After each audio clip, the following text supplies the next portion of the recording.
Please, if you can, yes, if you can mute your microphones so we can have a smooth conversation. Thank you. As investigative journalists, you are often at the forefront of exposing injustice, holding power accountable, and amplifying the voices of the marginalized. However, the demanding nature of this work, long hours, exposure to distress, subjects, and sometimes working in high pressure environments can significantly impact mental health and emotional resilience. Now, this conversation is designed to create a space where we can candidly discuss the challenges journalists face and explore practical approaches to maintaining well-being. Now, our goal is to destigmatize conversations around mental health in journalism and provide the tools and strategies needed to thrive personally and professionally. Now, we're privileged to have an exceptional lineup of panelists who bring diverse perspective to this conversation. They include accomplished journalists and an expert in mental health, each with unique insights into the theme. My name is Jude Dawam, and I'll be your host and moderator for this conversation. Now, I'll just go ahead to announce our panelists. First, we have Justina Asishana. She's an award-winning conflict investigative and data journalist, and also Niger State correspondent of the Nation's newspaper. Welcome, Justina, if you're here, welcome, and thank you so much for joining us. And I know I have here as well, Bemiga Okule, who's a lawyer, a seasoned journalist, former editor of Punch newspaper, and former provost of the Nigerian Institute of Journalism. You're welcome, sir. And we also have Mojishola. Thank you so much, sir. We also have Mojishola Raufu, the lead clinical psychologist at Olive Prime Premium Psychological Services. Ma'am, you're welcome. Thank you so much for joining us. Thank you so much. Thank you. We also want to warmly welcome media professionals, civil society actors, private and public sector players, students of journalism, and all relevant stakeholders who have joined us today. Thank you so much, everyone, for coming through and for being part of this crucial conversation. Let us use this platform to exchange ideas, share experiences, and collectively prioritize the mental well-being of our investigative journalists. Once again, welcome. So we're jumping straight into the itinerary for today. And I want to start by welcoming, of course, the ED and CEO of the Wole Soyinka Center for Investigative Journalism, WSCIJ, to give the opening remarks. Please, ladies and gentlemen, welcome Motunrayo Alaka. Good morning, ma'am. So good morning, everyone. Good morning, Jude. Good morning to all of our panelists. Thank you so much for joining us. It's just to welcome us first to a new year. We can't really say Happy New Year again. January is almost over. So we're way into the year. But I hope that your year has gotten off to a good start. And for us at the center, we are really, indeed putting at the center of things the well-being of journalists as we start the new year. It's not something that we talk about enough, because it's journalism. It's almost a thankless job, except that society thanks you in terms of you seeing the results of the work that you do on the streets. You've seen a school built up. You've seen a hospital that now has the resources it should have. You've seen the changes on the street. It's a good way to appreciate the work that journalists do. However, it is important that we're intentional about the well-being of the journalist, and in getting intentional about that, we want to have conversations about the mental health of journalists. What does the story do to the journalist? What does the story do to the editor? What was the expectation of the work of journalists? What does it do to our lives? Do we have resources, structures, and modalities for addressing the challenges that journalists face on their work? Is it true that as a journalist, you have to sleep at work every day, you have to have late nights every weekend? Are there things that are self-inflicted that we do have to introspect and look at? We have a great panel today, so I'm not going to go into it, the full details, but just to say that the investigative reporter comes in direct contact with so many stories, sometimes stories of corruption. The numbers are mind-boggling, and they can actually literally cause you sleepless nights when you know what wealth of the country has been stolen. When you find that the stories that you've reported, like when we do reviews of our winning entries, we find that, the issues that we've been talking about since our inception in 2005 up till now, some of those issues are still the issues that we are reporting on as journalists. That can be depressing for a journalist. What happens to the editor who receives all kinds of news, mostly bad news? Of course, that is another conversation. Is it all bad news that we have? And is telling the full story of both the good, the bad, and the ugly, is that helpful to the mental health of the journalist?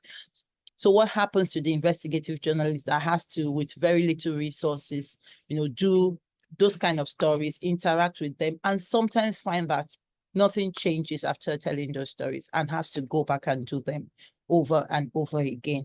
How do we ensure that the story does not kill the storyteller, and that the storyteller is also, mentally great, mentally in good shape to be able to tell the next story? So again, I want to welcome you, and I urge you to listen. More than listen, I urge you to take this to your newsrooms. We might not be so many here, but you can take this to your newsrooms and have a conversation with your colleagues about it.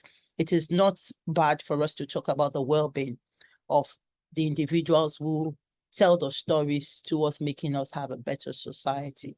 And we want to ensure that that stigma is removed, and that investigative reporters and indeed members, journalists generally, get a better deal out of, covering society. So again, thank you. And I hope that you do have a very great outing today.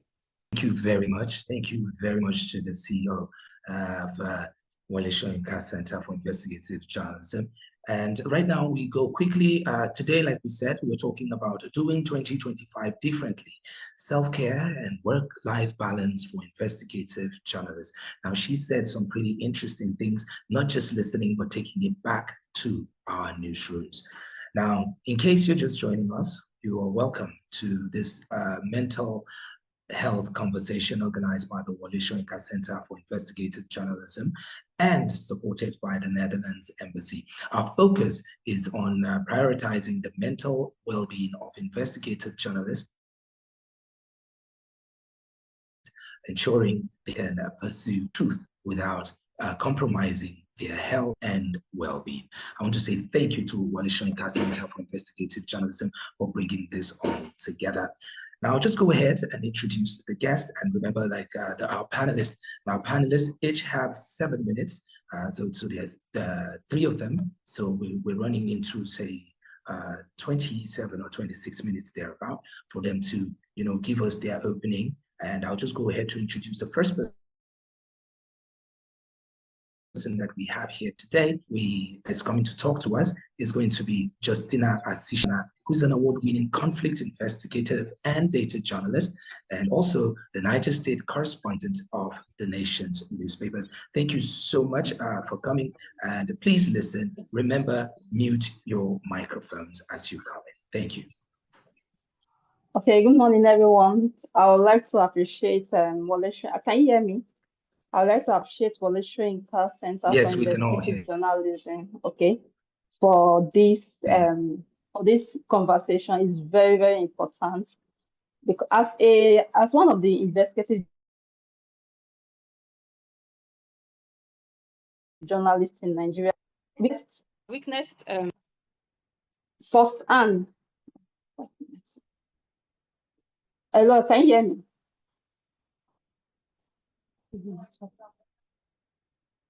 Yes. Hello?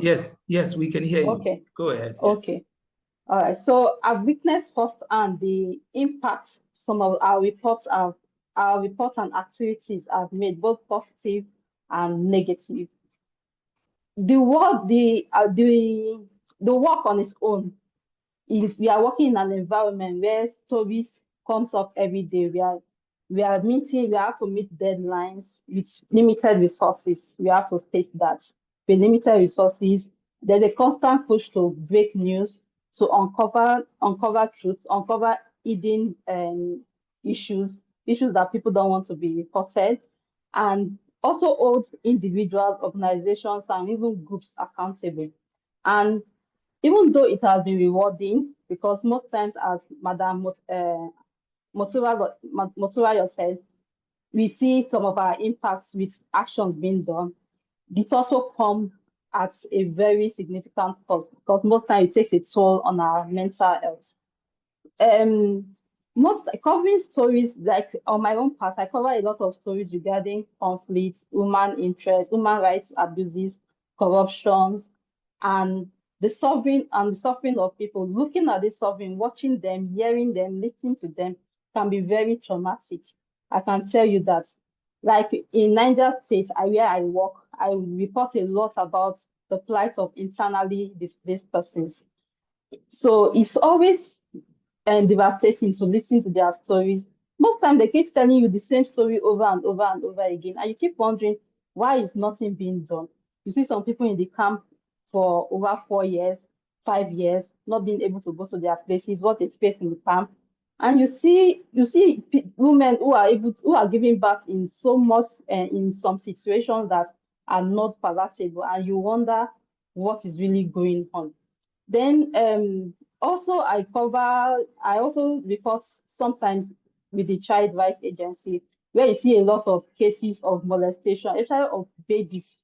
And it's so telling that there was a time I become so paranoid that even when I'm going on the street and I see a little girl with a man, I just start questioning them. Even especially when the girl is even crying or the baby is crying, I have to start questioning and say, why is she crying? Who is her mother? Where is her mother? And when I saw it was becoming a little bit, it was becoming like something abnormal, I had to stop like going there as frequent as I was going, so that to help my mental state. And the risks associated with investigative journalism in Nigeria cannot be ignored. There are a lot of threats, especially with the coming of this cyber crime act. Even before the cyber crime act, the threats have been there. I just ended a 2-year court case about last year, which I won. But the toil for 2 years going to court, trying to defend what I've written, was something else. And I was taken to court by someone very influential. And I was wondering, am I going to even come out of this? What if I didn't win? Do I have the money to pay that large amount of money that they are asking for? So that is also something traumatic. I know a lot of journalists who are facing court cases, and is telling on them. There's also intimidation and even physical violence. Several journalists, several of my colleagues have been attacked physically. Several of my colleagues have been attacked physically, and we are in this constant state of alert, even when we are going on the field, trying to collect evidences, trying to collect facts, trying to interview. We are always we are always in a constant state of alert. We have to think about our safety and also the safety of our loved ones, because there's this saying and there's this mentality in the Nigerian mind that if I can't get you, I can get your people. So we also have to think about that, how to keep them safe, even while we are doing our report, which can be sometimes very revealing. So it's very crucial that while we work as journalists, we also remember that we should also take our mental state. We should also take our mental state of mind very critical. So one of the things I've been able to do is, first of all, even before I go to the field, especially when I know where I'm going. So I prepare myself mentally. What do I mean? Okay, I'm going to interview the IDPs. I have to prepare myself to know, okay, yes, I've been to this place before. I heard what they said. So I have to also be prepared so that most things that they tell me, yes, I'm taking it, but I won't really let it get into me and weigh me down as it should, maybe as it should the first, second, third time I heard of it. Then also prioritize our self-care. But I prioritize self-care a lot. People are saying it's becoming a popular thing, but it's true. You have to prioritize your self-care and make time for activities that make you relax. Most times they say journalists don't have time. I agree we don't have time, but most time out of no time you make out time, because I've tried to bring that up, because most time my nieces, my nephew, my family wonder why do you work on Saturdays, Sundays? Why do you work during holidays, public holidays, Christmas, New Year, and the rest? But even out of all these busy schedule, I still make out time for myself just to like withdraw a bit and get myself. Because if we don't prioritize our self-care, we experience burnout. I experienced that last year and it was really not fun. It took a lot of some friends who were able to bring me out, and it was like for about some months, and it's not something I would want anyone to face. So if we don't prioritize our self-care, we face burnout. At that period, you can't sing, you can't write, you can't do anything. You are just wondering why you face this anxiety attack when you have to also meet deadlines. You have to meet deadlines. You have to meet you receive grants that you have to deliver on that and the rest. So we have to prioritize our self-care, and we have to seek support.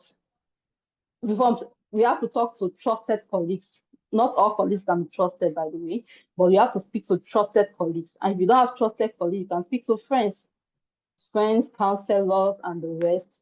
Just tell them about some challenges that you are facing, and hear their thoughts. Sometimes just talking about this thing helps you weigh it out. Then another thing I do is set boundaries between my work and family life, or just do a balance.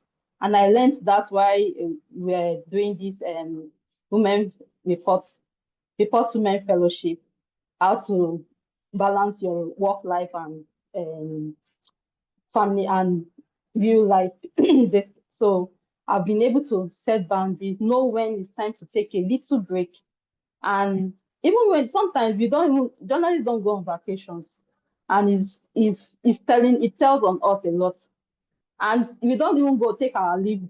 Sometimes they say they do working leave.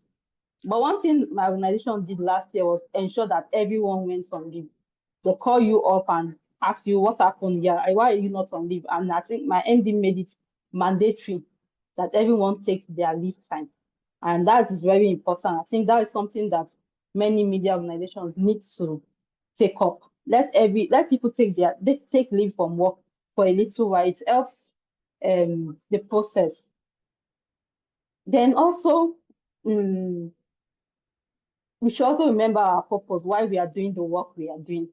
We want to hold government accountable. We want to hold people, even individuals, accountable. We want to bring out underreported issues. So with that in our mind, we need to take our self-care very important. And when we remind ourselves that the impact of our work and the importance of our contribution to the society, it helps us know that when we take care of ourselves, it reflects on our work. All my time is not yet up. So it's very, very important. I can say a lot about what journalists go through, because sometimes you are being given an assignment to travel to a place that same day, do your report that same day. There's so much deadlines. One editor will give you the same deadline, another one editor, and you have to meet everything. So sometimes the talks, and there are some times that I face this anxiety attack. I have to meet up. I have to meet up. I have to meet up. It's really, really not easy, but we have to also take out time. And one thing I last year I was able to undergo a psychosocial support training. by an NGO, and I was able to know how to cope with how to offer psychosocial support to people and also to myself.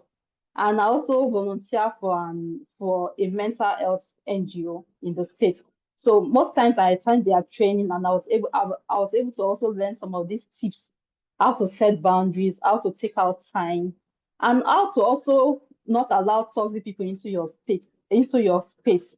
Like most time when we publish reports, our reports are always online. There are a lot of cyberbullying. Somebody will just come to your messaging and to your inbox and just start saying all sorts of things because of the reports you have written. So what me I always do is I just block off the person. I don't need you on my space. Most time we don't need anyone to give us that negative vibes because there are a lot of things going on. And by the time we are allowing negative vibes into our space, we will not be able to function optimally as we are supposed to. So I think I'll just stop there for now. Thank you. Thank you very much. Thank you so much for that. As well said, we do appreciate you for that. And the one that really got to me was when you talked about having to deal with girls,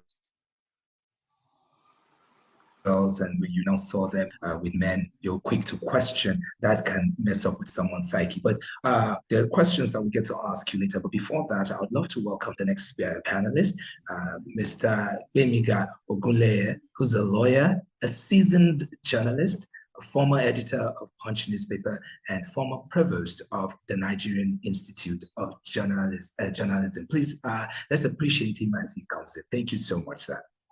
Yeah, thank you, Jude. Let me begin by thanking Wole Soyinka Center for this opportunity. This is an issue that we don't talk about often. We all know what the first thing that comes to your mind when the issue of mental health is being discussed. I'm happy to see Justina. Justina is my colleague. I will talk from the perspective of a reporter and that of a manager. And I think for young journalists, maybe I should begin by saying that we should be intentional in what we do. I think that probably will begin. I'll begin by saying that we should be intentional in who we marry, because that would affect your work-life balance. Some lady wrote a book years ago, and in the foreword, she wrote that to all those who are married to journalists, please accept my sympathy. That speaks to the kind of work journalists do and the kind of pressure that they go through when they do their work. Let me begin by looking at investigative journalists do. What do they do? And why are they that important? Journalists, as we know, are everybody's busybody. They look at what other professionals do. That is why they are called the watchdog of society. They look at the health sector. While people are happy that there is a budget for beds, clinicals in the hospital, the investigative journalist is more interested on how the previous year's budget was spent, whether the budget met. Those are the things that he's interested in. He's not interested about the report. So the journalist who is a specialist in investigation is interested in what is hidden. He wants to bring these facts to the public so that the public will be able to make informed decisions about their government and their leaders. In the past, almost all news organizations have what they call either insight desks or investigation desk. And what they do is that they assign some reporters with little or no resources and ask them to go out. Of course, the reporters spend a lot of time in carrying out those assignments. But the news managers then are not really interested in how the reporters carry out their work or the stress they go through in doing. All they are interested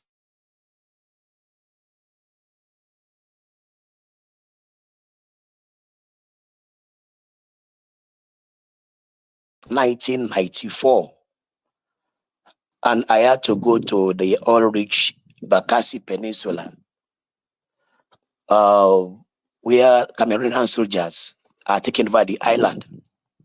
And of course, Nigeria to deploy these troops to that island. So my assignment was to go to that island to find out how the troops and how the citizens were faring. So I got to, nobody told me what the journey would look like or how I would get there. That was my first time of traveling in a boat. On the journey, I encountered what they call naval policemen. That was the first time I would know that we are policemen on the ICs. And of course, I guess I look different from the regular travelers. And so I became a suspect. The first thing they asked me was, where was I going? What was I going to do? Why was I in the boat? To cut a long story short, they asked me for what they call a water rate. Because I was slow in paying the water rate, they grabbed me by the shoulders and threatened to throw me inside the water. I thought that was scary. When eventually I survived that ordeal and got to Bakassi, lo and behold, I was welcomed by a band of soldiers and subjected to the same ordeal of what I was doing on that island. Well, mercifully, because the people of Bakassi were under threat, so they were eager to receive and welcome the reporter from Lagos. They took me to their traditional ruler, who welcomed me warmly. In the night, where do I sleep? I was shown a tent very close to the Atlantic Ocean. And I was told that the gendarmes, that's what the Cameroonian soldiers are called, could come at any time, as they often did at that time, to carry away the people. You can imagine the fear of somebody, a journalist from Lagos, sleeping very, very close to the ocean. I thought of my young wife and daughter, and I keep asking myself, what if? What if? What if? So for a long time, when I got back to Lagos, the fear of water for me was the beginning of wisdom. So up till today, I'm not a beach person, because I'm always scared of water. Now, as if that was not bad enough, as soon as I entered the newsroom, the first thing my editor asked me was, where is the story? Where is the story? Not minding the mood I was, the trauma I went through in getting the story, his own first reaction was, where is the story? I imagine that if I were under today's modern manager, like a Motora Yalaka, for instance, I'm sure the first thing she would do was that, oh, I think you need to see a counselor. I think you need to see a therapist. But that was absent in our days.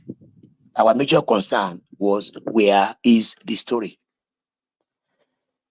So these are part of the things that journalists go through.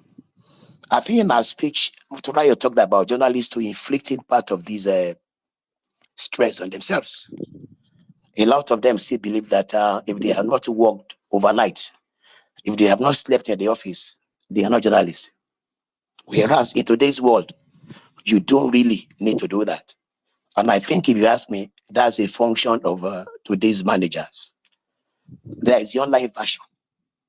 Why should a reporter in 2025 still be in the office at 9 p.m. doing what, for God's sake?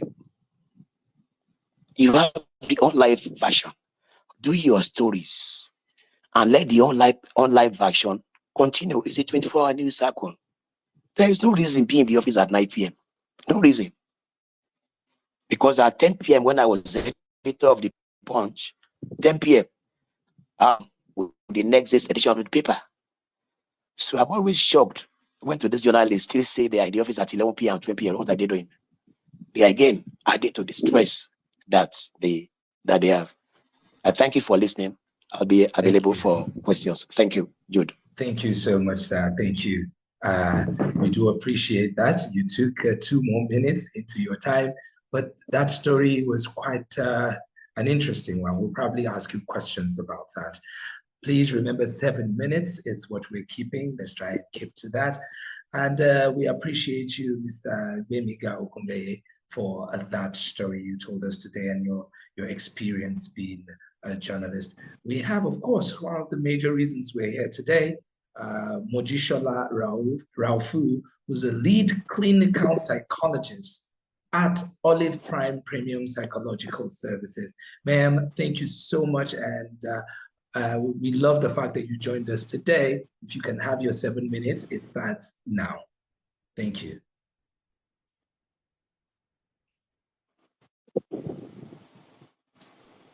Okay, good morning, everyone. Thank you for having me be a part of this program.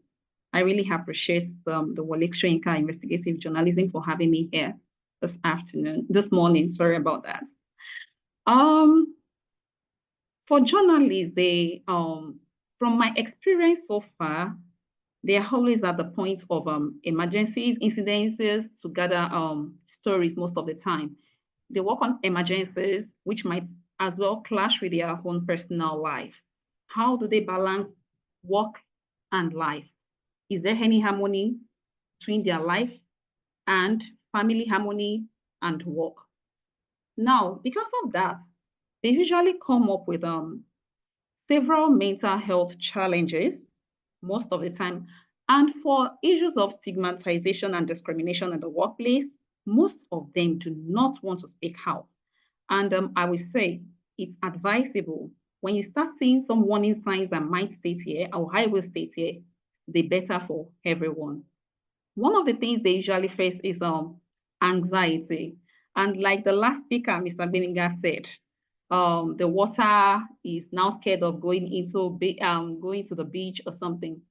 Anxiety goes a long way because the pressure of you meeting deadlines, the stress of you dealing with difficult sources, the fear of you making mistakes will contribute to anxiety. You're panicking, you are fidgeting, you just don't know what else to do. And you just need to report to your bosses. That's number one. Number two is depression. Because of the emotional toll of your job, there is every likelihood you go into depression. You're faced with series of backstories, and you just do not know who to speak to. No one is even there to cheer you up, to listen to your story, and all you just need to do is to report to the newsroom. If care is not taken, this individual might go into depression. Then another thing, because there are lots of challenges, mental health challenges that you can be faced with, but I'll just pinpoint on the few ones that is paramount. Burnout, long hours, intense focus, and high stakes of you trying to bring in the news. Like he said earlier on, you have to sleep at work and a lot of things. Now, let me give you a personal experience of mine. When I joined a particular company, I usually leave my house 4:30, get home 12 a.m. And my daughter told me, Mommy, it seems you have to leave this job. It's not helping us in the house. Daddy is the one cooking. I'm the one helping my younger brother. My results are going down. And I thought to myself, wow, Because I am a personal teacher. I just thought to myself there that, wow, if this is really happening, then I need to leave this job. How do you even balance your work and life? How do you strike a balance between them? Those are the things that investigative journalists can be faced with. Another, which is very important, is the traumatic experiences, which can as well lead to hallucinations. Now, I'll just discuss about traumatic experiences because for journalists, they can be faced with violence, with abuse, natural disasters that can lead them to PTSD, which is a post-traumatic stress disorder, because of what they've been faced with. Now, if one thing about traumatic experiences, if you are being faced with any traumatic occurrence, it's best to speak to a therapist. You need to address the underlying issues. If that is not done promptly, then it's likely that you start having a kind of hallucinations. And if I'm to speak on hallucinations, because one thing about hallucination is that it disrupts your processing, your perception of a lot of things. Now, this hallucination can be in form of auditory hallucination. It can be in form of visual hallucinations. Now, auditory hallucination is when you start seeing things others are not saying. Fine, it's your reality. You're seeing these things, but every other individual beside you is not seeing it. Hearing it, then visual hallucination, you're seeing all this and other people are not seeing it. Those are the things you might be faced with as a journalist if care is not taken. Now, another thing is when you have this hypervigilance, you just want to be careful of your surroundings. Imagine you being thrown to Sambisa Forest to cover it up. How would you feel? You are covering a story that you don't even know when gunshots will be you'll be hit with a gunshot, and you have to be careful. If care is not taken, you just realize that even after your experience in Sambisa Forest, you just go out and you start having this cynicism where you have distrust with other people, your colleagues at work, and you just don't know who is who again. You have to be extra careful of what might happen to you. Can I be walking on the street and a gunshot is there just to drop me down? Those are the things that investigative journalists can be faced with. Another is having this avoidance behavior. If an investigative journalist is had gone through a particular traumatic experience, let's say for instance, this individual had lost his or her child, and you're being told to go cover a story of where a child is being lost, how would you feel to cover up that story? And at the end of the day, you just push it to your colleague. Can you please go there? I won't be able to go in there. And this might result in emotional numbing too, where you just don't have any emotions at all. You've killed your emotions just because you don't want to have you don't want to feel or have empathy with another person. And you want to get the real fact, accurate story you want to deliver in the newsroom, and all you just do is focus. You're going in there, no emotions, everybody's crying, you're just there. You've numbed your emotions at the end of the day. Now, what do we do? In 2025, can you hold on? Can you hold on that first? Because we're going to come to that. Mojishola Ralphu, thank you so much. Your 7 minutes is up. But if you take extra 1 minute, I'll collect it later. So let's just hold up here. Thank you so much for your insight. All right, thank you. And let's just quickly get to the next part, and then I'll come back to you in a couple of minutes. Thank you. We do appreciate you. Remember, she's a lead clinical psychologist at Olive Prime Premium Psychological Services. So I'll just quickly go back to Justina Sisha.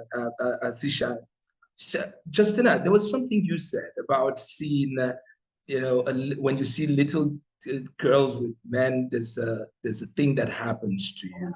And that brings me to this question. What specific strategies do you use to manage the mental toll of covering some of these, sensitive stories, like the human rights violations, the corruptions, and all? What specifically do you do? Because you've been in this for a while now.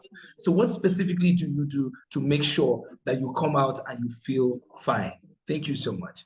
Okay, thank you very much. What I do exactly is I take out time to, sometimes I just stay at home for a whole day, should I say distress myself. I read books. I take time to, I have a hobby which is like sewing. So sometimes when I'm there, I just leave everything out and just focus on nothing, just on what I'm doing, just to make something. I'm very creative with my hands, so I try doing creative things. So when I'm doing that, I just keep the work aside. I keep whatever stress I face and just do it. Sometimes I read a lot. I read. Then another thing that also helped me is laughing a lot, because most times you see me on my TikTok, just that 5 minutes, you just laugh and it just goes off. I feel that is what has helped me a lot, because people still ask me, why do you still cover these issues? I feel with this little time I take off, I've been able to like cope better in this field. Wow. Thank you so much for that. So you're on TikTok. I definitely will follow you so I can see the things that make you laugh. Thank you so much for that. Now we have, let me ask this question to you, Bemiga Ogunle. You mentioned the story about what happened to you in the boat and all of that. Now, can you discuss the impact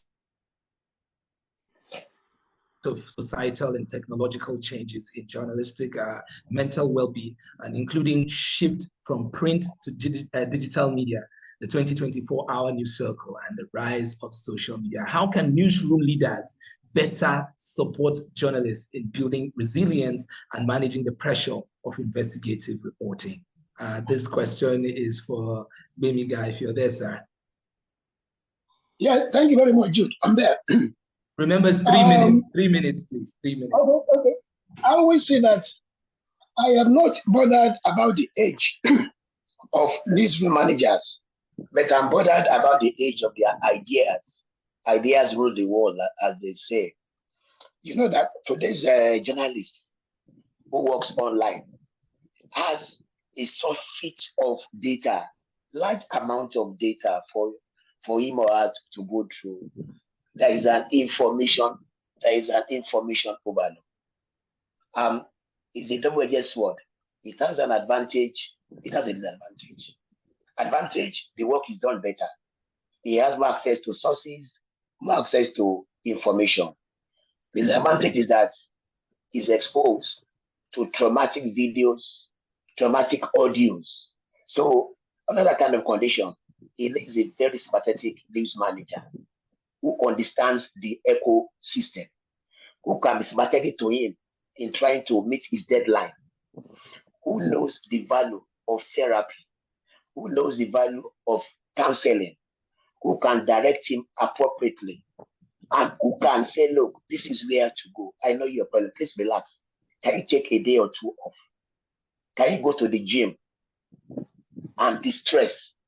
So a lot depends on today's new managers to be able to manage effectively and know modern management tools, because there are a lot of information there online that can be traumatic for the reporter, and if he doesn't have an understanding and informed manager, that can add to the stress of the reporter.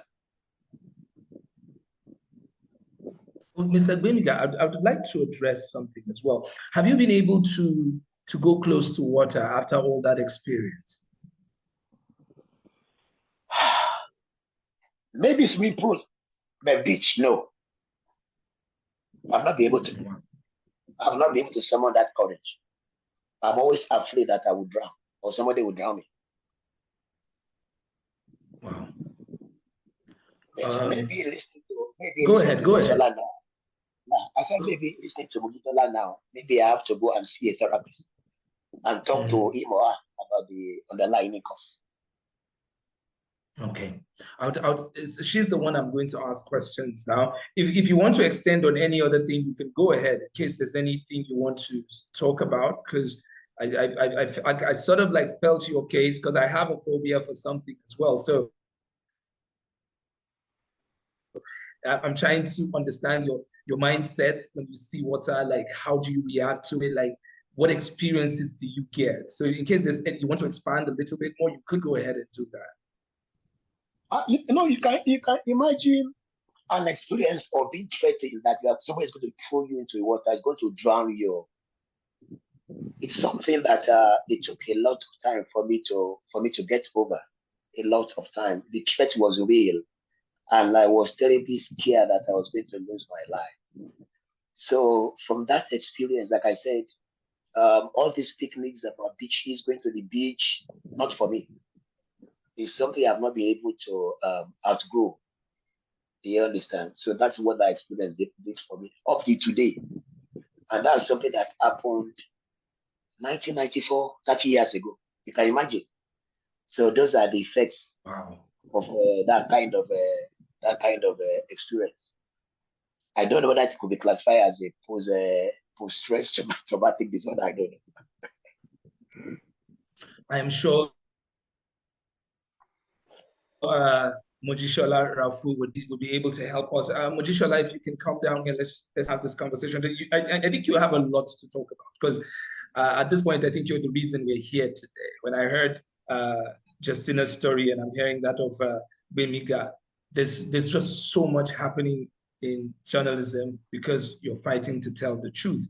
Now, I just have this question for you. What practical self-care techniques would you recommend for journalists to prevent burnout and maintain a healthy work-life balance? Because you were about to answer that. Now, what are some of the most common mental health issues you observe in investigative journalists, and what are the early signs so that they can prevent it before it starts? But if they already have it, what can they do differently, and how can they manage it? So you have a lot of time. So take your time and explain to us, because I'm sure that a lot of people are going through stuff that they would like to learn as well. Thank you. Okay, thank you so much. This is a 3-in-1 question. You're asking about the warning signs, the tips, and the prevention. Yes. Okay, the warning signs. Poor performance at work is one of the things, because this individual has been faced with a traumatic experience. When you start noticing, and that is the reason why leadership is quite important in this line of work. What kind of leader do you report to? Is it one who is just after the story, or one who is empathetic enough and know, oh, this individual doesn't react like this? And I would say, I also have an experience in that, and my boss had to say, no, she doesn't work like this. Something must have been wrong with this individual. Let's see. So when they start noticing that there is a decline in your work, then there is something going on. Another thing is that strained relationships, you start being aggressive at work, at home, start isolating yourself from every other members in workplace, at home as well. Also, there might be issues of absenteeism. When you start calling him that, oh, I am sick today, I'm not feeling fine tomorrow, I have to go to a friend's burial a day after, then this is one of the early warning signs that something is wrong with a colleague of yours or yourself. And also issues of presenteeism. This individual is at work, but their mind, spirit, and soul is not there. They have, that's another thing. Then they start having sleep problems, sleep challenges, or sleep changes in sleep patterns. They find it hard to sleep, start having nightmares, dreams, and lots more, or flashbacks, especially when you've been faced with a traumatic experience you couldn't take away from. So weight loss or gain. The individual might be eating too much or eating less. Issues of hallucinations are there, like I said earlier on. And another thing which usually spikes is suicidal ideation.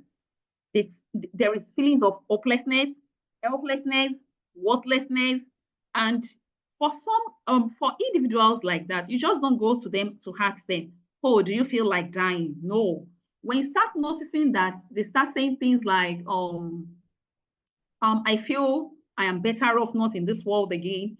I feel like my family, they can do well without me. These are signals for you to know that, oh, suicidal ideation. Now, let me quickly down to the tips. this is one of it, because my one of my colleagues in the panel, Justina, mentioned that humor therapy, that's what we call it. You embrace humor therapy. Watch like TikTok, things that will make you laugh. Mindfulness too is there, staying present in the moment, or deep breathing exercise when you feel tense.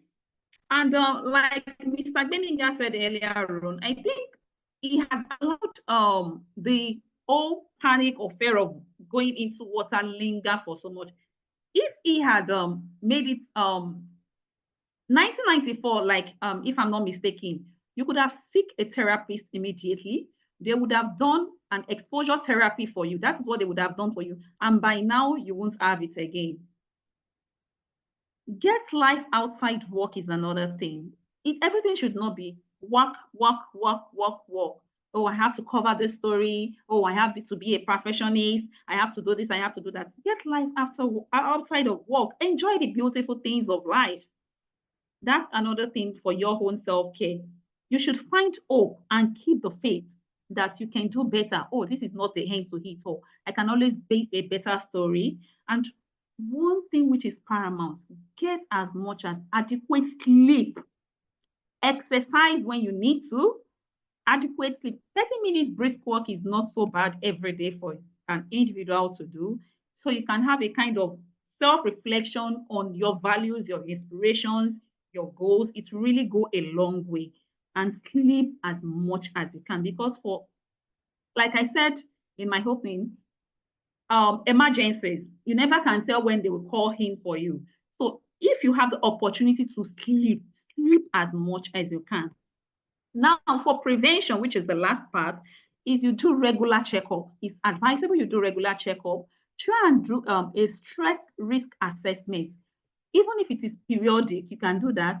Then periodic mental status assessment is good. So it's advisable that for leaders, they should make it a point of duty that staffs under them should at least, even if it is every six months, they should try to do this periodic assessment for them to know, because the reason is not just about mental health. There are some physical illnesses that makes you prone to mental health. In order not to make an already bad situation make it worse, it's better to quickly do all these things, because some of the things might be genetic and you don't know. Some of these mental illnesses or diabetes, which are the physical ones, and other things, they are genetic. And even for us, if we don't know, I'll just make it known to us that depression, anxiety, and others, they are also genetic. So it's advisable here and now, please, after this 2025, make it a point of duty to always check in with a health specialist. Thank you.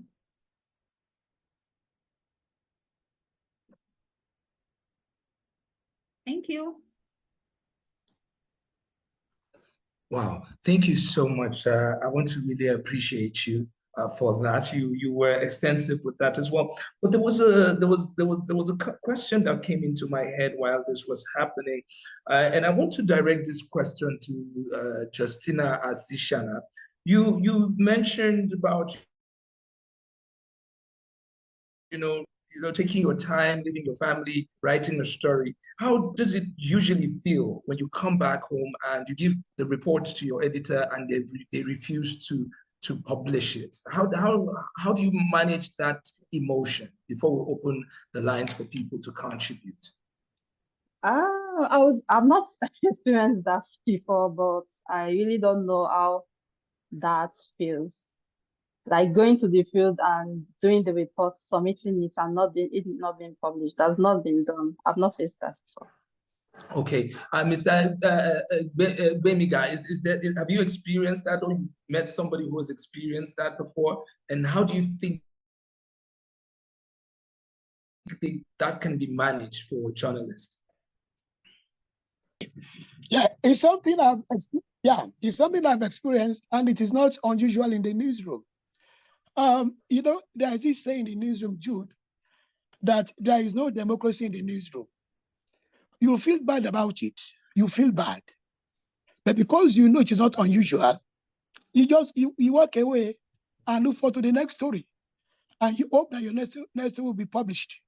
So it is normal in the newsroom of my time for you to work so hard on the story and somebody throws into the trash can. You understand? So there's really nothing you can do other than to pick yourself up, look at, okay, what are the defects of the story? And then to try and do a better story next time. You learn from it and you move on. That was our attitude. Okay. All right. If anybody's got any question, you can, let us know if you want to ask a question. Just remember, you have time to ask questions and try as much as possible. Try as much as possible to, make the questions in a way that they can answer. And we are here for you today. Now, also, I want to ask you this question. I want to take this question straight to, of course, our psychologist in the house. Please, how can a person deal with trauma and panic attack as a journalist? How can they deal with trauma? And I've had instances where a story triggers trauma, and I feel like something will go wrong. For instance, I had a panic attack last month. While someone is asking this question, he said, I have had instances where a story triggers trauma, and I feel like something will go wrong. For instance, I had a panic attack last month while reporting a kidnapping story because it made me remember a story I had done in 2022, where the kidnappers eventually killed the person I reported about and killed the person I reported about, and I sort of blamed myself for it then. So I felt like this might be a repeat of that past story. It really messed with me that I had to reach out to a therapist. This question came in the chat box as well. So, and the person is listening, you like the psychologist to help see how they can manage this situation. Okay, thank you so much. Can you hear me? Yes, Mojishola, is your time. Yes. Thank you so much. No, this is it. Like I said earlier on, when you're faced with any traumatic experience, it's advisable you seek a therapist immediately. Do not let it linger. Now, this is it. If you do not seek a therapist, there's every possibility you start having flashbacks, even if you're not faced with that experience again. But you might, at the end of the day, sometimes you might be faced with, you might have to face a similar experience, which will be much more traumatic for you. Now, this is it. It depends on severity of the traumatic experience. If it is one that is so severe, then this individual might be placed on medication. And that is why, again, I will say it is advisable you seek a therapist immediately, not to make it a severe case. One thing again is this individual should keep doing this compassion, be compassionate enough to themselves. Can you hear me? Yes, okay. Yes, we can hear you. We can hear you. Okay, to be compassionate enough to themselves. And there is something we would do in therapy, emotional regulation and mindfulness, bringing this individual to present moments. One thing again is we would do a cognitive behavioral therapy, which is the CBT. And that is where the major work in therapy is going. We have to make sure that all the negative ideas, negative thoughts this individual is having, will channel it to make it a positive one. And then again, traumatic experiences, this individual might start using substance if care is not taken, just because they want to forget the traumatic experience. This is why it is important.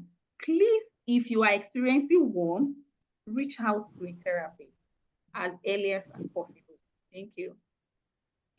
All right, thank you. Remember, the floor is still open for questions. If you want to ask any questions, please do indicate to ask question. And we have our therapist here. We have Justina Sishana. We also have Bemiga Ogule. All these people have been in the field. If you want to ask more questions, we should go ahead and handle and ask the questions here as well. Or you could write it in the box and we would go ahead and read that as well. I want to ask, I would like to throw this question out. A lot of journalists would usually, some people said they're scared because their life is usually under threat. Now, a lot of times, journalists don't even know where to get psychological help.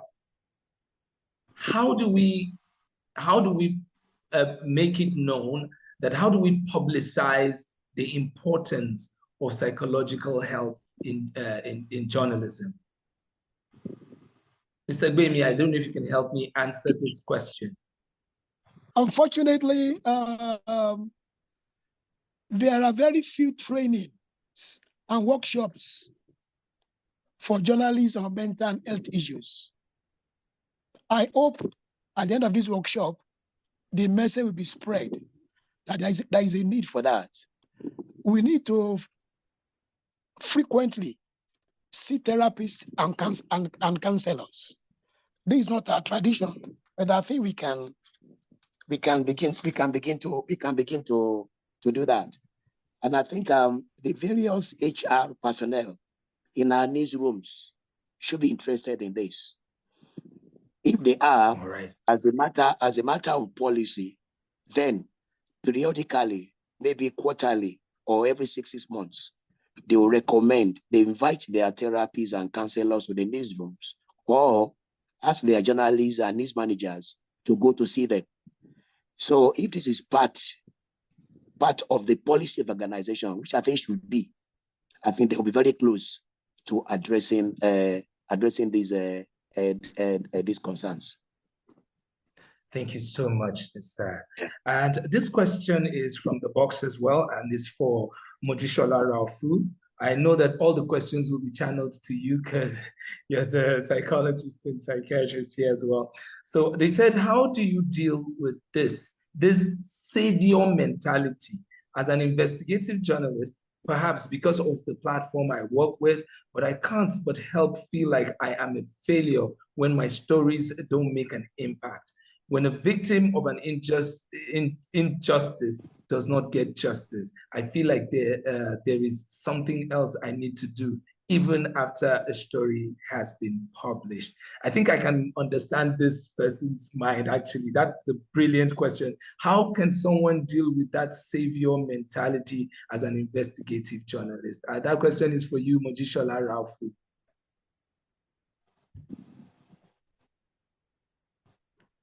If you can hear me, Mojisola. Yes, I can. Okay, I just asked the question. I don't know if you heard. I heard you clearly. Thank you. Okay. You know, it will be painful if you actually had to bring in a story and you're feeling like you did not make any impact.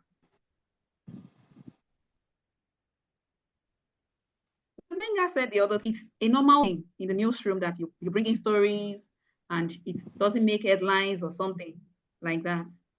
This, I thought then, can lead to depression. One of it is the feeling that, am I really worthless? Others, my colleagues are bringing news to the room and it's making headlines. What impact am I making? Feelings of worthlessness, which can as well lead to depression for this individual if care is not taken. Now, how do you address this? You keep pushing. And one of the things I mentioned then, find hope and be faithful that one day I'll make headlines. You put in the effort. Take time. Sometimes, some things you just need to sit down. What other strategy? There is nothing wrong in you seeking for help from your colleagues. Call them.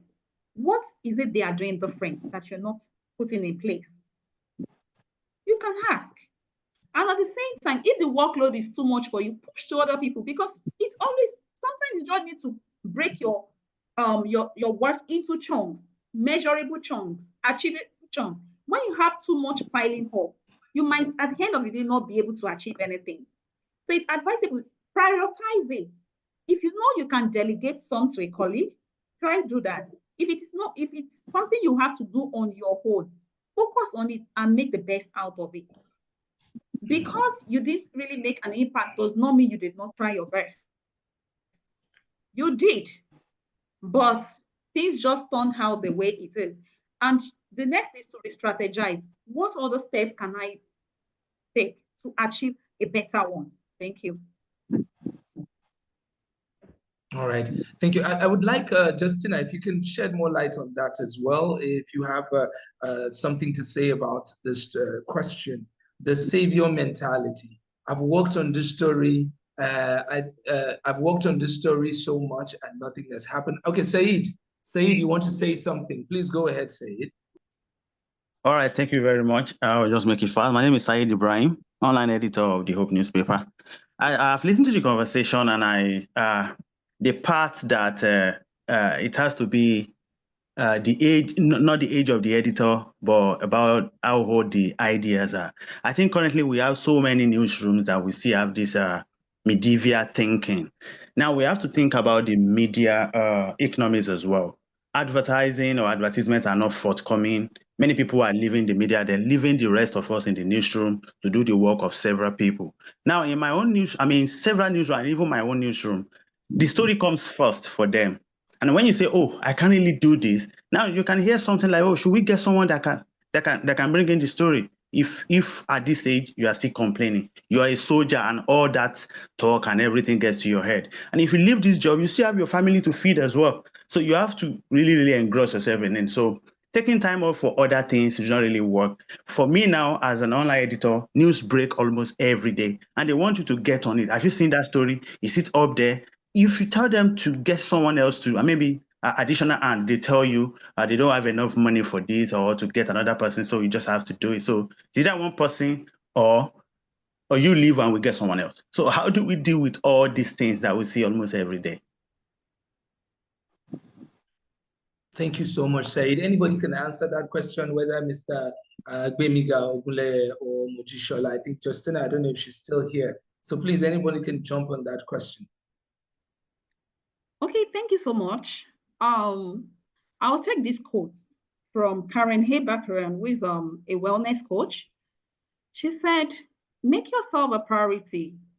It's not selfish, it's necessary. And I will say, like I do tell some of my patients, the man standing belongs to everyone. The man dying belongs to no one. And you cannot deliver on corporate strategies if you are unwell. Let me tell you, the moment you break down, they look for another person. And that's why I would say you prioritize your self-care. If they want to get you, fine. And that's why in Nigeria, you need to have a plan B. Is there even job security for us? Are you secured? If anything happens to you, they publish. They're looking for the next candidate who will fill your space. So it is advisable you prioritize your self-care. It comes first, irrespective of your position in your organization. If they want to look for another person, let them look for. Let me tell you, if they know your worth, they will hold on to you. They will never let you go. Thank you. All right, thank you so much. Lekon, I see your hands up. You have a question or you want to shed more light on that conversation as well? Go ahead, Lekon. So, good morning, everyone. I want to thank all the contributors so far. And jumping in on what the last speaker just mentioned, I think the message for journalists, though we know that there are job issues, we don't have enough work and things like that, is that no story is worth your life. That it's one message that we need to think. So we were brought up in the age where you talk about people want to be champions. Yes, people also make you feel that you are superhuman. No job is worth your life. My advice, as somebody who has also been on the job, is that we need to begin to be very strategic about our career. So you get to some point where people will threaten you about you losing your job. But if you also have been very conscious about your career, you sometimes even prepare for those kind of eventualities. But more importantly, like Mr. Ogunle just said, we need managers who understand this thing we are talking about. We need managers who understand it. And so the message, like Mr. Ogunle said, I can't remember if I've ever attended any program about mental health for journalists. We're also talking about skills. Skills are very, very important. And my last point is that we need to also understand what technology makes possible. So there's this thing about working so late. We take pride in not going on leave. So we've had this discussion before. So why should newsrooms stay closed at 11, 12? What are we doing? And the next day we stay calm. So technology has, during COVID, we overcome some of these challenges. We produce, all of us produce even without getting to office. So why are we returning to some of those things? Our life is very, very important. And when the job is over, you are a wreck. And that is why we must plan our career and know when to move on if you really have to move on. That's one of the things I want to say. Thank you. Thank you so much, Lekon. Coming from someone who's been in the field, that's an impressive thing to listen to.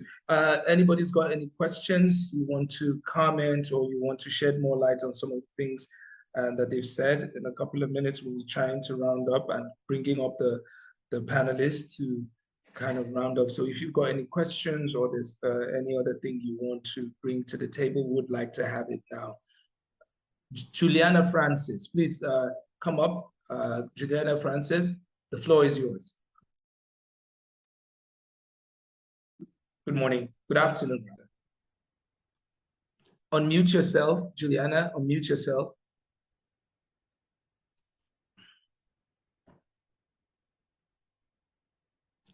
Juliana, I don't know if you can hear me, but unmute yourself so we can hear you talk.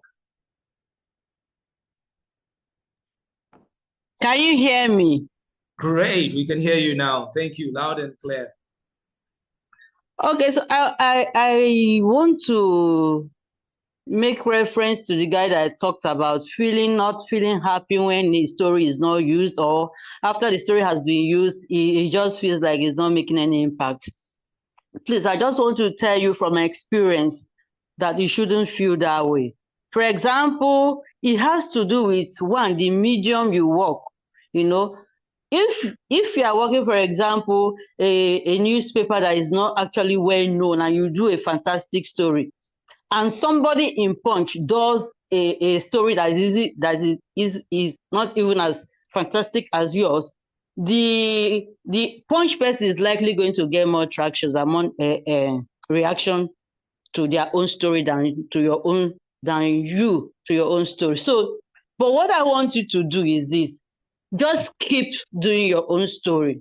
Another thing you can do, which I do also, is try to escalate.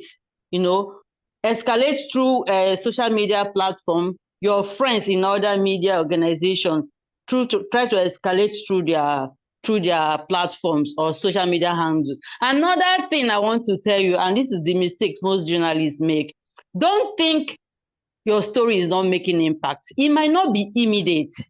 But I want to tell you that somebody is reading and somebody is doing something about it.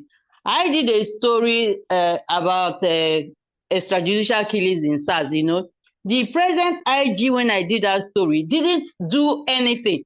Immediately he left. The next IG immediately walked and reacted to that story. He arrested some of the people that were mentioned, and he even came up with policies that human rights activists and Amnesty, they should be going to police stations to check cells, police detention facilities. So don't give up hope. Don't think something is not happening, and don't get depressed over it, because when you talk about depression, I know what it's all about, and little things can trigger it. So don't just look. I have been diagnosed with depression myself, and what usually helps me is, once I start feeling depressed, it's like a kind of spirit that comes upon you. But you need to know your trigger. So once it starts happening like that, what keeps me going is I look for another investigation to start doing. So for me, doing the investigation is the thing that keeps me going and give me a happy space to be. Thank you. Thank you so much, Juliana Francis. That's an interesting point as well. And also, I just want to quickly say that there will be, of course, a rolling out of free mental health and psychosocial support for interested journalists. We're going to post it and you're going to get to follow the link. I see you, Omotayo Akinola. Omotayo Akinola, please, you can unmute. Okay, thank yourself you. And ask questions or maybe contribute. What do you have? Okay, my own is a form of contribution, and you know, a lot of questions have been asked. Most of the questions are in my mind also, but a little counter opinions. Though, yes, sometimes they stress journalists out, they stress new editors out, newscasters out to do, and they say if you don't do it, you get another person. But on the other hand, there is one thing I know: the job must be done. Yes, as much as we want to save our health, as much as it's good, because this is one class I've also learned from. There's also need for balance, in the sense that don't forget, as you're working for someone, you're also building your profile. I didn't say as you're working for someone, you should now kill yourself. That's why I will also recommend a movie that I saw, recently, and I think it will help everybody. It's about the story of a journalist. For me, the movie is Oloture. You know, I think every one of us, if we see this movie, you know, we understand the place of delivering your job. There is no job that does not request you to sometimes go beyond what you bargain with the company or with the newsroom or with the media house. There is need to do more. But I think there will also be a need if we see that movie so that you can know when, because as you're working for somebody, actually, you're also building your own profile. So I think we need to also bring in that balance, not just because we want to have health well-being. Yes, eat well, sleep well, but at the same time, the job must be done. That's just my take.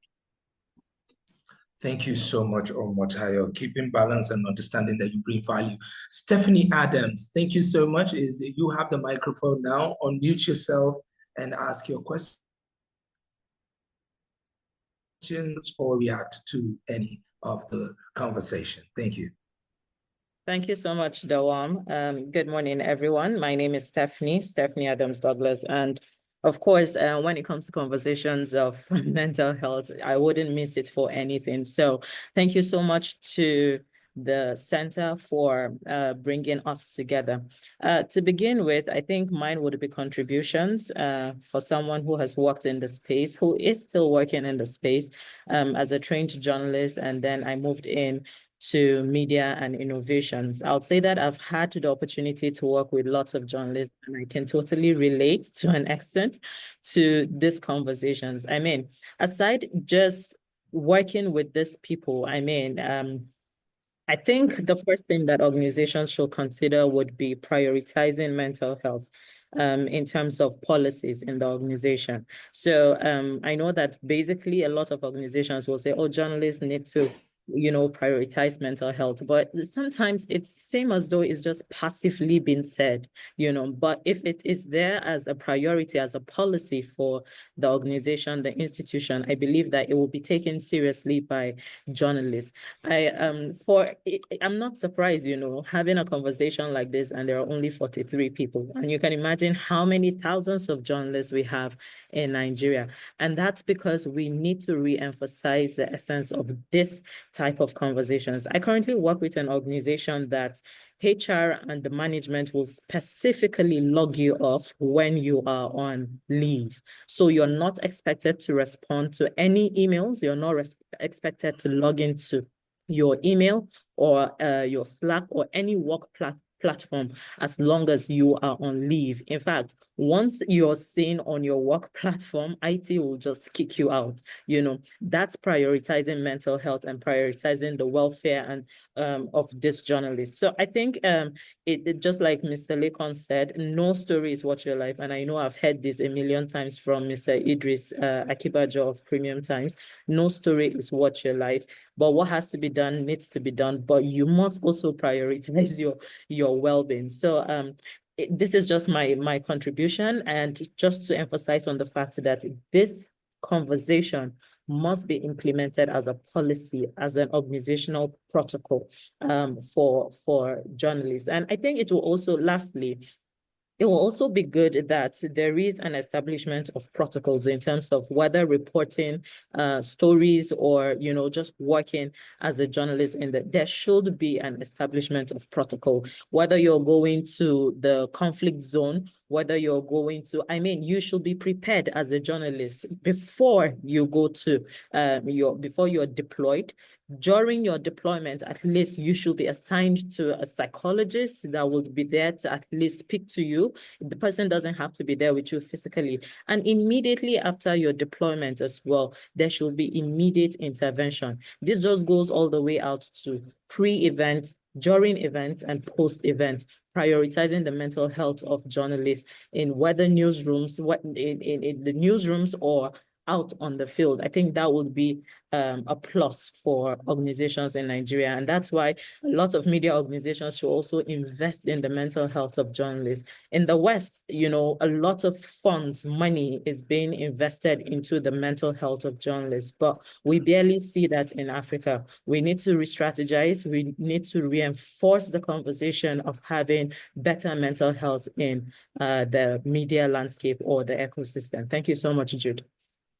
Wow. Thank you so much, Stephanie Adams Douglas. You actually pointed out some pretty interesting points there. So I would call on the, I don't think there's anybody's hand that's up there that I'm missing. So I want to call upon panelists this morning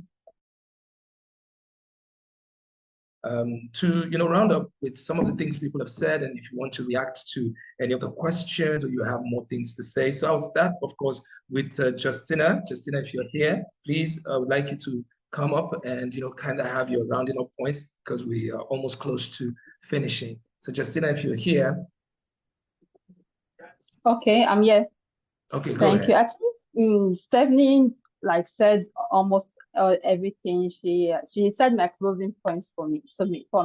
I would like to say that we should not think that when we are prioritizing our self-care, is a luxury for us. It's not. It's a necessity, because the stories we tell matter deeply, but they should not come at the cost of our mental health or personal life. Being resilient does not mean that we should. It's not about being unbreakable. It's about knowing when to rest, when to reflect, and seeking support. I've shared Soyinka for this conversation. It's very important. I want my fellow journalists, I want my colleagues to remember that our health and well-being are essential tools for producing impactful work. Thank you very much. Thank you so much, Justina Asishana. And Mr. Gbemi, if you're there, Mr. Gbemiga Ole, if you're here, the microphone is yours. Great. I was saying that Stephanie and Leko took the words out of my mouth. One of my favorite sayings in the newsroom is that no story is worth your life. Your life is more important. I think towards that, I will implore today's news managers to try and prioritize the work life of the journalist. There is no reason in this world why today's reporter should leave the newsroom at 10 p.m., even 9 p.m. What is the essence of your online platform, for God's sake? There is no reason. You are exposing them to avoidable and unnecessary risk. I think they should take that to the newsroom. Then finally, our journalists should know that mental health issues are not embarrassment at all. They are not. They are normal and they are real. What they should, in fact, they can be sources of strength. How do I mean? Talk to somebody, talk to a counselor, talk to a therapist. They can work through it and they can solve that problem. It's not life-threatening at all. It can be solved and you can regain your normal health. Finally, thanks to Wole Soyinka for this very important topic. I hope there will be another session in future. And thank you, Jude. Wow, thank you so much, Gbemi Ogule, for this interesting one. And let's call back our psychologist. Let her come and round up this session for us this morning. Mojishola Rafu, it's yours. Now, the question I want to ask is something that Stephanie said, which I want you to round up with that as well. She said we have thousands of reporters We have only 40-something people here. Do you think, like Bemi just mentioned, Mr. Ogule just mentioned right now, that some people feel like if this thing is set, it's going to be like it's a disgrace or a shame? And how can people deal with these kind of effects before it becomes a major problem? Thank you so much, Mojishola Ralph. Okay, thank you so much. I appreciate what Stephanie said. And from her end, we've been doing mental health advocacy, because I remember 2 years ago when I was in Port Harcourt to have a mental health training in one oil and gas company. And they found it reluctant to actually come in for the training. The company enforced them to register. They did, but we got not even up to 50% attendance. And some of them who came in told us, they said, mental health training, if I should put it in my CV that I had to do this training, people would think I have shoko, I have mental health challenges and lots more. So at that point in time, we were able to put it to them that, oh, tell your colleagues, this is not all, but we just want everyone to have an idea. It might not be to you. You might help a friend, like I said earlier. You might have someone in the family, you might have a friend. Just note the early warning signs so you can help someone out. And I will say, I will implore all employers, they should try and have a kind of psychologist in the house who will attend to these mental health challenges, or who employees can always speak to at any point in time. But one thing is that the challenge is stigmatization. People always feel like if I go open up to this person might tell this person, and this person will tell this person, and they will start discriminating me in the workplace. Employers, it's advisable that you make it a point of duty, maybe in a policy, have a policy that will welcome mental health challenges, where people, if in any way you had to discriminate someone because of any mental health challenge or something you've heard from them, this person should be sent away from the organization. I think it will really help. And also, if people or if employees cannot openly come up to say, oh, you can have a kind of virtual sessions where you don't even have to open up your video or enable your video, and a 24-hour on-call session where you can quickly reach out, because when it comes to depression or this PTSD, it can just strike at any time. And the triggers, it's advisable you know your triggers. It can be in form of people, places, things, events, anything whatsoever might happen that will trigger it out. So if there is a 24-hour on-call session, you can quickly reach out to this therapist or to your psychologist in the building that, oh, I am going through this. The most important thing is they address it as early as possible. Thank you. Thank you so much for everybody that has contributed to this. Now, please, there's a